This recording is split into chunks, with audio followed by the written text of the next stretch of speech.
hunda saamuudhaaf lafa saamuuf nama saamuudhaaf dhaabbileen Oromoo kan jirtu.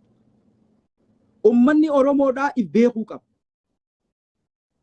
Waan kana wanti takka waan Oromooti erga jedhame fakkeessuu osoo hin taane irra dibaa osoo hin taane olaantummaan qaama tokkoo waan san keessatti deemuu osoo hin taane sirnaan bifa namni hundi muree murteessu jiraachuun dirqama. Bakka hundatti girji'ee itti du'ee keessaa ifin arku. Wanta gartee isaa bilisa baaftuun arku. Gaafatee gaafii sirriin arkatu. Fakkeessumaa bakka fakkeessumaa. Girjatanii bakka hunda noorina. Girjatanii akkanumatti abbaa hunda namanina. Jarana obboleessi oppoodiyoo keessa jiraata. Obboleessi tokko abaa'oo keessa jiraata. Namni biraa, kutaan biraa. Obboleessi yoo inni oppoodiyoo keessa jiraate, obboleessi tokko abaa'oo keessa jira. Ati erga ilma eessuma keetii yookaan kanuma xiqqashoo mataa ol kaa'een oppoodiyoo jettee dhagaa itti haruudhaa humaa quban qabdu. Waanuma takka quban qabdu. Wanni ati immoo jireenya kee itti dhabdee maallaqa keetii kattee gartee eenyu olitti gartee naaf taati jettee deemtu si quban qabdu. Kanaaf ifirratti dalaguun dirqama. Wanta Oromoodhaa erga ta'e if baruun dirqama. Maali ati maraka taate ka bakka hundaa shubbiftuuf, ka hundi lagaan si dhaquuf, ka hundi si iyyisiisuuf. Maali ati eenyu gadi beekumsa sirra qabanii wannuma amma isaan deemaniin kana hundaa'u namnummaan bu'uureesse si alaabaa si bu'uureesse ni sarbamta. Qubee si bu'uureesse namni galata si kaa'u hin jiru. Abaa'oo si bu'uuroomse namni galata si kaa'u hin jiru. Ilmaan Harargeetiin baa. Ilmaan Harargee. Kabajan qabdu. Aangoon argattu. Wanni ati gaafatu siif hin deebitu. Maallaqa yoo jaan sumaa hiikkata. Sabbata kee keessatti dibichi kee raaddi kee manatti nafu akkaawuntii ta'e hanga qullattutti kannita. Namni suquba qabu hin jiru. Baranii inumaa keessaan Harargee maallaquma irraa guurrachuuf ifaa jaan.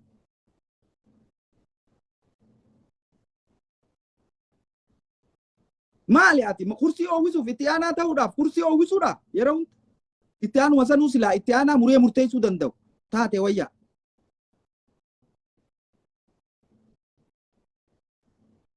Namni tokko gaafa xiqqoo waa jee gantuu jee nama isaa kana itti duuree irra dhagaa haree wanna godhee wanna ka godhu isa. Namni biraa obboleessaniin siin jee obboleessi kun oppoodiyoo keessa jira kun abaa'oo keessa jira kun waboo keessa amma fakkeenya yoon kaate Miratuu Shaanqoodha. Abaa'oo keessa abaa'oo waboo keessa obboleessi isaa hoggana olaanaa irra jira. Miratuu Shaanqoo oppoodiyoo keessa aangoo guddoo qaba. Hundi akkas hundi isaanii marroo dirribaa obboleessi isaa qabsaa marroon qabsaa'aadha. Osuma marroon gaara jiru osuma abbaa haadha marrootii fi abbaa marroo hidhaniiti obboleessi isaa Ameerikaa kana dhufa fiizaadha. Hin dubbattu ati kanatti. Qabsoon erga qabsoo taate sheer waliif godha. Yaa sheer waliif godha akka gaariitti. Qabsoon erga qabsoo taate akkuma gaarii qabsaa'u.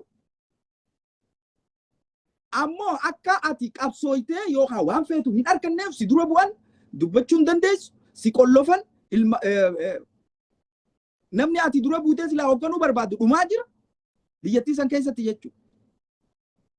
Qabeenyi ifiifuu hin qabdu qabeenyi ati waa xiqqoo hin qabdu saamamaa jira jimaa kee nama biraa irraa uwwaan yoo fedhan ni arrabsamta biyya itti farshoon halaali biyya itti jimaa ooftee makiinaa oofuun dhorkaan farshoo dhuydee makiinaa oofuun halaali. Kun hundinuu waan heeraa addunyaarra hin jirre akka Harargee nama hin taaneef kan godhamaa jiru. Mootummaa keessatti dhaaba keessa jirtutti bakkuma hundatti jechuudha. Akka Harargeen nama hin godhamneef. Miidiyaa garaagaraatiitu jimaa kee ol baatee haraami ja'a. Waanuma tokkichaa silaati qabdu. kasanumaan biyya sanuu utubee jiraachisu. Qamahaade makiinaa oofuun dhoorka. Farshoo dhuydee oofuun halaal. Jimaa qamaa makiinaa oofuun haraam.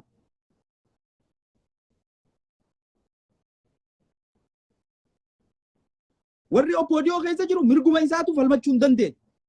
Saba isaa kabachiisuu hin danda'u. Warreen akka caaltuu isaanii faan kaartoona ol ergame.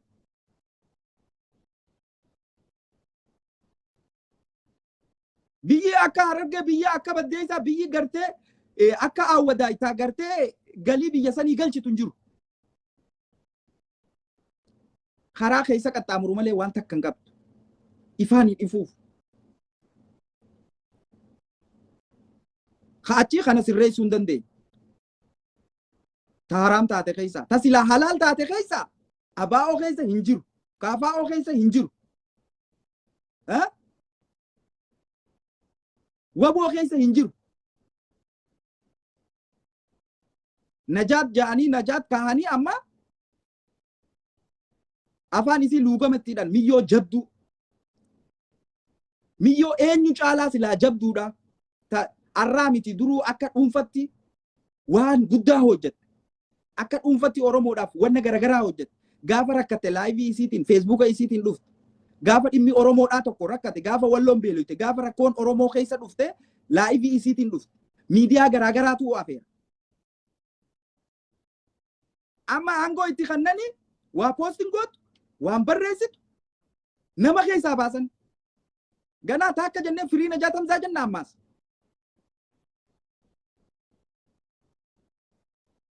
Hai, ammallee dhufneeti firii Najaatamsaa jennaame. Maali wanni akkana? Maal jechuu? Garuu siitu utuba. Siitu hidda mormaa baasee iyya. Sii jireenya keetti dhaba, kiishni keetti qullata, akkaawuntiin teetti qullata, tokkicha qabdutti gurgurta. Ammaa miti jalqabarraa kaaseeti, jalqabarraa.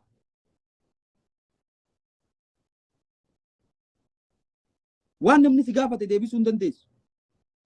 Deebii namaaf hin kennuu hin dandeessu. Waa gaafattee waan if jijjiiruu hin dandeessu. Jalqabarraa bultuu biyyoo dhufee asxoraaleetti firraariyaan araarsoo biqilaa dhufee waan kokkee irra tahanii fi galee gartee mootummaatti harka kanne. Sanumaa ulaal piipiidha jennee gaddeebifnee. Hai. Oppoodiyoon tun Oromumaa bar dilli biyya bulchaa jirtu. Kan Finfinnee bulchitu fooqii dilaa fi biyya san jirtu keessaa fooqii takka hin qabdu. Dirra dhawaa keessaa fooqii takka hin qabdu. Fooqii takka tanuma maqaa Harargeetiin jettu hin jirtu. Diinagdeen tee zeero. Akka ati hin jabaanne, akka ati gartee dhaabaas yoo ta'e wanta barbaadde hojjettee if jijjiirtee eenyu olitti if hoggantee sabboonummaa qabaattee uummata Oromoo bilisoomsitu si beekan. Jarri akka uummanni Oromoo bilisoomu warreen hin feenetti salaata hidhan. Warreen bilisummaa Oromoo hin feenetti salaata hidhan. Warreen bilisummaa Oromoo hin feene kasi burjaa jechuutti salaata hidhatte Harargee. Irriibaa kaa Harargee. Irriibaa dammaqe. Irriibaa dammaqe. Irriibaa dammaqe. Waan takka hin qabdu. Waanuma takka hin qabdu. Waanuma takka. Waanuma takka keessaas hin jirtu. Waanuma takkaas harkaa hin qabdu. Haa jetteetuma abaa ofii wanni akka gartee wannatti jala fiiguudha. Jala girjechuu.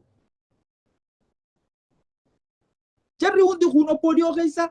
Hayyoonni as jiran isaan hundinuu biyyatti investi godhanii wanta barbaadan godhaa jiran. Keenya bakka olii gad deemu maallaqa isaanii gartee dhaabbilee fixu wanna hin sossoone wanna hin siine ta bakka dhaabbattu irgichaa dhiittu jechuudha. Si ajaja si hoogganaa bakka waa kannuudhaa 200 kan nagaafate 2,000 kannetu. Namni qixa isaa sirra sobboonaan qabu gisee haasawu. Haasawa daqiiqaa 30 walitti dhaabee haasawu. Tisa kanti takkasin kan. Kanaaf qabsoo dhugaa yoo barbaadde si burjaajessaa jira malee qabsoo dhugaa takka nagar. Qabsoon dhugaadhaa laal ilmaan si komando ilmaan adeerran keessanii achi laala. Goota haati dees leenca roorroo isaanii akka falmatan. Gaafa waan takka ta'an maraataan arsiilleen jalatti nafu maraataan si komando jalatti nafu wal guurratee keessaa yaa. Ati immoo ka jalqaba dha'usi. Jaarraa abbaa gadaa ka dha'usi. Booda immoo ni dhahamta. Hoggona kee ka dha'usi. Booda ni dhahamta. Si suma kana itti diran jongollu. Maal keessa jirtaati? Maal qabdame? Hundaatu waa qaba. Sheer waliif godhaadha. Hundaatu waa qaba. Hundaa oppoodiyoo keessa jira. Hundaatu oppoodiyoo keessa jira. Ati gaafuma du'aayii islaamaa nama islaamaa keessaa maammanni yaaman bakka asaaseet. Du'aayii gooteetuma boochee wayyaa dhaaba kiyya jettee galta. Namni sanboota si quba qabu hin jiru. Waa'umallee sirreessumallee hin dandeessu. Fakkeenyaaf waanuma siin taane takka mormuu hin dandeessu. Erga dhaaba haraam ta'e keessatti mormuu hin dandeenye dhaaba halaal ta'e keessa mormuu maaltu nu dhoorga? Dhaaba itti wareegamaa jirru keessatti mormuu maaltu nu dhoorga?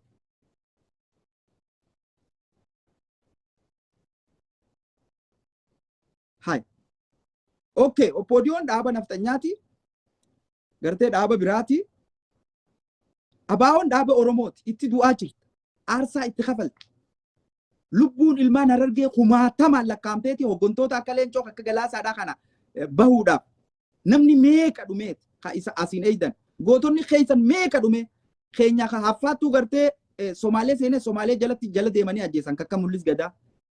Harabbiin baasee osoo lubbuun jiruuti abaaranii, ajeessanii, miicanii, micciiranii abbaa qabsoo if keessaa baasan.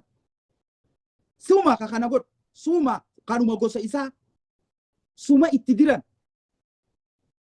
Abshaala turte bar maal taatan? Abshaala turte bar maal taate ati? Goosharashii baate bar. Qabsoo Oromoo keessaa goosharashii, oppoodiyoo keessaa goosharashii, waanuma hunda keessaa goosharashii baate bar.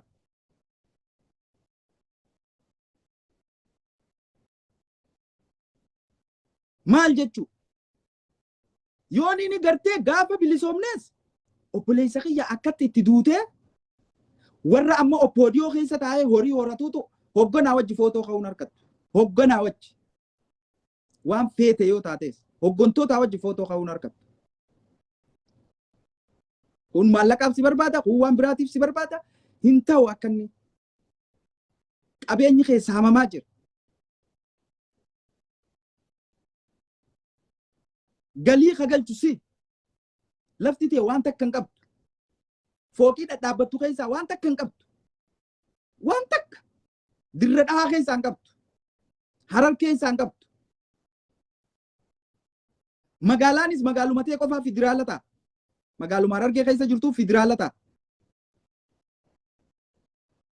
Dhaahi jalaa. Qabsoo barbaaddaa if jaarii hirmaachis. Ni beekta hirmaachisuus. Oromoo guutuu hirmaachisuu ni dandeessa. Otuu ifa jejjee as hin jirtu Oromoon duruu bilisomte otoo Harargeen ajajjee. Oromoon guutuun duruu bilisomte. Dhalaa teenyaatu ajaja, shamarran keenyaatu ajaja. Laal maftira Osfaanaa waan fakkeessitu. Dandeettii qabdi, muuxannoo qabdi, gahumsa qabdi, sabaan gandaan addan qooddu Oromoo akka Oromootti ilaalti. Gaafadhu akkaawuntii Osfaanaadhaa waan keessa jiru. Meeqaan akka irraa fuute gaafadhu waggaa lamatti meeqa akka gooteef gaafadhu. Cimina akkanaa qabdi. Shamarran keenya jala yoo yaaneewu yoo barbaachisaa taate nuti gartee shiita kaayyannee duubatti taate chaanu shamarran keenyaan nu dura adeemanii. Dhaqi bakka feete cal dubbachuu hin dandeessu. Ati dubbachuun siif haraam. Wanti amma haraam sii godhe booda maal godhuu dandeessa erga bilisoomte? Mee maal godhuu dandeessa? Inni takkaffaan warreen amma iyyitanii balaa biraa biyyatti buusuu deemtan keessaafuu Harargee keessatti. Harargeen ammaan tana balaa dhiisiti. Hiriira tokko hin dandeessu. Hiriira magaalaa Awwadaa keessummeessuu hin dandeessu Harargee. Beela keessa jirti, diinagdee hin qabdu. Namni quufee deeqifateeti. Obboleessi oppoodiyoo keessaa waa walitti qaba. Obboleeyyan meeqaatu oppoodiyoo keessa jiru? Obboleeyyan jaha yoo qabaatan obboleeyyan 4 oppoodiyoo keessa jiru. Tokko jidduu tana dhaabbataa tokkotu abaa'oo keessa jira. Ati obboleessa kee ariitee keessaa baafta. Dhahi jalaa waan takka hin qabdu.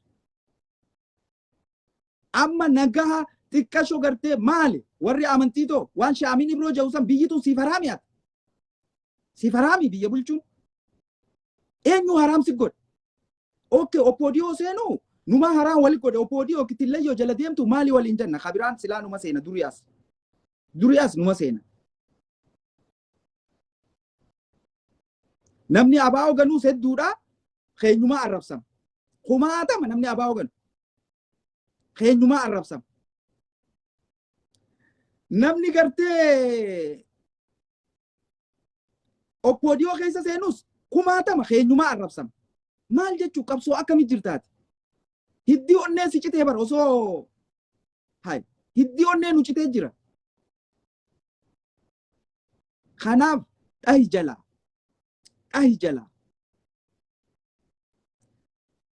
Seenta dhugaa barbaadi keessatti wanni luugamtee afaan kubbaa itti liqimsituuf hin jirtu.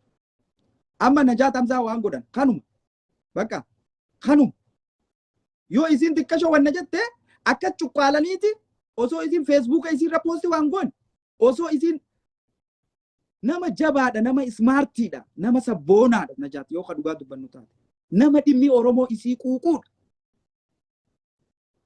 akka nyaatan jabaa keenya akkatti hawaasa keessaa baasan bakka dubbachuu dhoorkanii if wallaalchisanii boodanii maraatee ja'aniituma bakka Najaat nama buusan. Ni maraatee ja'aniituma nama buusan. Ati asuma waboo abaa wabootiyya jiituma geerari ati lukataa kiyya.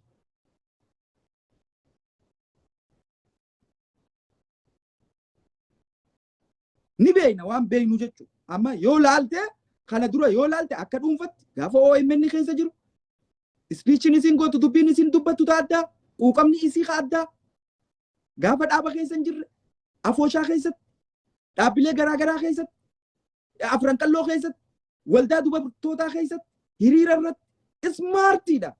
Wanta itti dubbattu yoo dhabde laayivii isii gabbaatee dubbatti waan itti dhagame waan miidhaa saba Oromoo si galaa miidiyaa garaagaraa irratti dubbatti. Amma abaa'oo keessa eenyufaa jira Najaat faa jira. Ija dura si qaban akka daawwititti booda immoo ni maraatee janiituma obboleessa kiyya xiqqoo akkuma jirti Najaat xiqqoo haa fayyitu janiituma tarafa qaban. Maaliif hin dubbanne? Maaliif mariin goone? Maaliif miidiyaa irratti hin dhaloone? Maaliif feesbuuka isii irratti hin barreessine? Dhaabichuma bakka buutee maan barreessine? Harkaa jirtaa feesbuuka Najaat Hamzaadhaati. Harkaan jirtu. Harkaa jirtaa feesbuuka Saamiyaadhaa. Harkaan jirtu. Dubbachuu hin dandeessu ree. Kan biraa akka fedhe dubbata.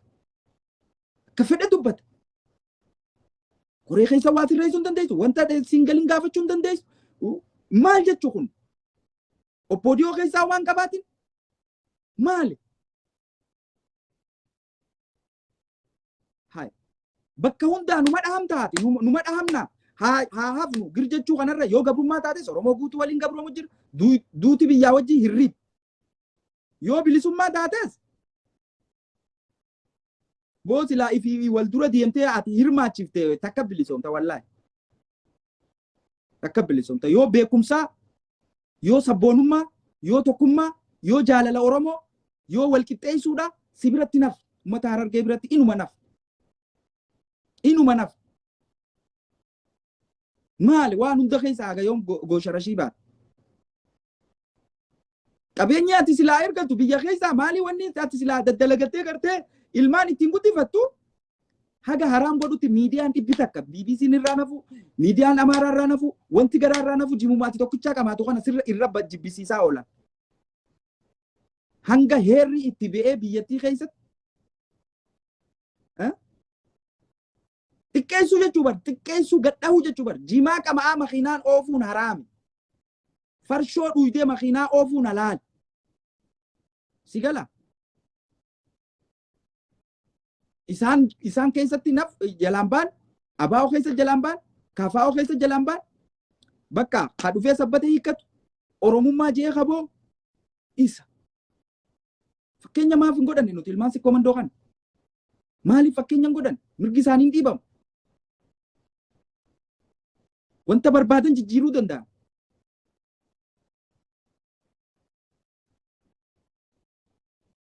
Maraataan isaanii keessatti nafu gaafa maraataan hin siin jee tokko akka tasaa keessatti nafu Bakka namni isaanii tokko tuqamnaan jalaa wanni jaan ati ka isaan dura laal itti guurusi ka itti guurusi ka itti guurusi si ka cafaqu nama kee hundi oppoodiyoo keessaas nama qaban isaanii cafaqu nagar hangam takka saaliyaa saamii ta'waan